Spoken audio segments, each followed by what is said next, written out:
वैसे तो आप लोगों को बहुत कम जानकारी होगा कि हम लोग नॉन टेक्निकल बैकग्राउंड से जो आईटी में जाने का जो बात कर रहे हैं, जो पिछले 2 वीडियो में हम लोगों ने इसके बारे में जो बात किया है, उसमें कुछ और चीज़ें बातें जो है वो सामने निकल कर आई है।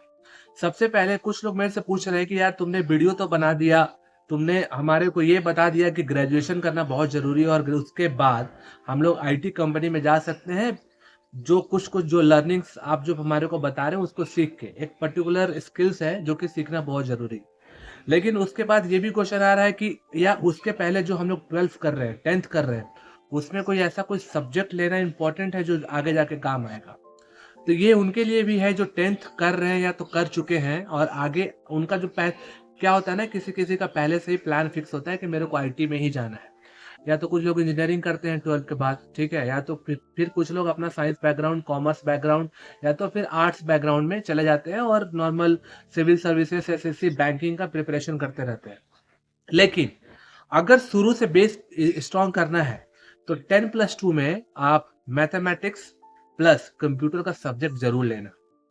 अगर ये लेने के बाद आगे जाके आप अगर कंप्यूटर में ही नॉर्मल ग्रेजुएशन करते हो, जैसे बीबीए, बीसीए हो गया, बीएससी आईटी हो गया, इससे भी आप आईटी में जाने का बहुत अच्छा स्कोप है और बहुत मिनिमल इसका एक्सपेंसेस होता है।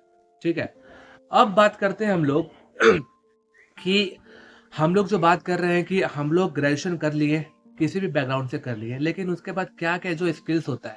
तो सबसे पहले हम लोग बात करेंगे बिज़नेस एनालिस्ट, एक ऐसा स्किल है जो कि आजकल आईटी कंपनी में बहुत ह्यूज डिमांड है इसका। बिज़नेस एनालिस्ट, याद रखना।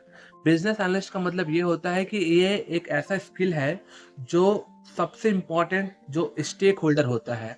मतलब लेट्स से कि अगर क्लाइंट का कुछ डेवलपमेंट कराना है, कोई ऐसा कंपनी है या तो कोई बैंक है, ठीक है? अगर उसको कुछ डेवलपमेंट कराना है अपने आईटी सेगमेंट में, तो उसको ये सब स्टेक होल्डर को अलग-अलग मतलब आप लोग के लैंग्वेज में बोल सकते हैं वेंडर को मैनेज करने के लिए हमारे को कौन-सा बंदा चाहिए जो इफेक्टिवली सब चीज़ मैनेज करे और उस तरीके से क्रिटिकल थिंकिंग कर सके, बीच का प्रॉब्लम को सॉल्व कर सके। ठीक है? तो सबसे पहले तो आप लोग गूगल पे जाना और सर्च करना है कि व्हाट इज़ बिज़नेस एनालिस्ट? क्या होता है बिज़नेस एनालिस्ट और क्या इनका रोल्स एंड मतलब क्या इनका ज़िम्मेदारी है? एक कंपनी में अगर ये काम करते हैं, तो सबसे इम्पोर्टेंट इनका जानकारी क्या ज़िम्मेदारी है इनका? उसके बाद हम लोग ये बात करते हैं कि बिज़नेस एनालिस्ट हमने ठीक है सर्च मार लिया, पढ़ लिए, ठीक है? उसके बाद इनका सबसे पहला इम्पोर्टेंट क्या होता है पता है बिज़नेस एनालिस्ट का? जब भी कोई नया रिक्वायरमेंट आता है ना किसी भी कंपनी के पास, कोई क्लाइंट है, वो सबसे पहले क्या बोलेगा अपना रिक्वायरमेंट को एक्सप्लेन करेगा कि हमारे को एक ऐसा मोबाइल एप्लीकेशन बनाना है जिसमें लोग क्रेडिट कार्ड से पेमेंट कर सकें। मान लीजिए कि कोई नया कंपनी है, उसको रिक्वायरमेंट है कि हमारे को मोबाइल एप्लीकेशन बनाना है।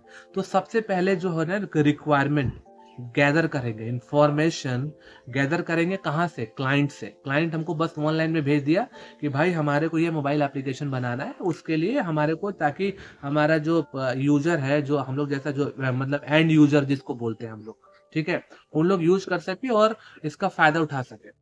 तो उसके लिए हमारे को ना रिक्वायरमेंट गैदरिंग एक प्रोसेस होता है सबसे इनिशियल, जो कि product development life cycle, software development life cycle, ये गूगल में सर्च करना software development life cycle, product development life cycle, project development life cycle क्या होता है। इसमें ना सब फेज होता है, 5-6 फेज। तो सबसे पहला जो फेज आता है ना वो डिस्कवरी का फेज होता है। डिस्कवरी में हमारे को बहुत सारा चीज को पहले समझना पड़ता है कि क्या उनका रिक्वायरमेंट है, उसके हिसाब से डॉक्यूमेंट को कैसे तैयार करेंगे। तो फिलहाल के लिए आपके पास मैं बस इतना ही छोड़ के जाता हूँ। अगले वीडियो में हम इसके बारे में आगे बहुत और भी डिटेल में बात करेंगे। लेकिन सबसे पहला प्रोसेस ये है, जो कि वीडियो हमारा वेडनेसडे को सुबह 9 बजे आएगा अगला वीडियो।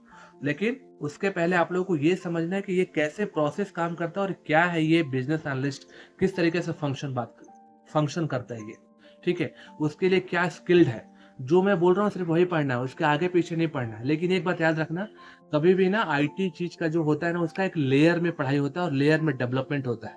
मैंने बोल दिया कि व्हाट इज बिजनेस एनालिस्ट, वो पढ़ोगे, उसके नीचे उनके रोल्स एंड रिस्पॉन्सिबिलिटी भी होता है, तो आप उसको लेयर में जा जाके पढ़ना। ये सबसे इंपॉर्टेंट चीज है, लोग जिसको फॉलो नहीं कर पाते हैं और इसी में वो लैक कर जाते हैं और समझ नहीं पाते इस चीज को। ठीक है, तो मिलेंगे आप लोगों से अगले वीडियो में। फिलहाल रिक्वायरमेंट गैदरिंग, डिस्कवरी जो फेज होता है सॉफ्टवेयर डेवलपमेंट लाइफ साइकिल का, सबसे इनिशियल स्टेज, उसमें बिजनेस एनालिस्ट का क्या रोल रहता है, रिक्वायरमेंट गैदरिंग, कैसे डॉक्यूमेंट प्रिपेयर करता है, उसको आप जरूर पढ़ें। और हमारे को आपको कोई भी क्वेश्चन हो कमेंट सेक्शन में हमारे को बताएं, मेरा मेल आईडी डिस्क्रिप्शन में दिया हुआ है, उस पर मेल करें, आप लोगों का जरूर हेल्प करूंगा, 1 to 1 भी बात कर सकते हैं। जय हिंद।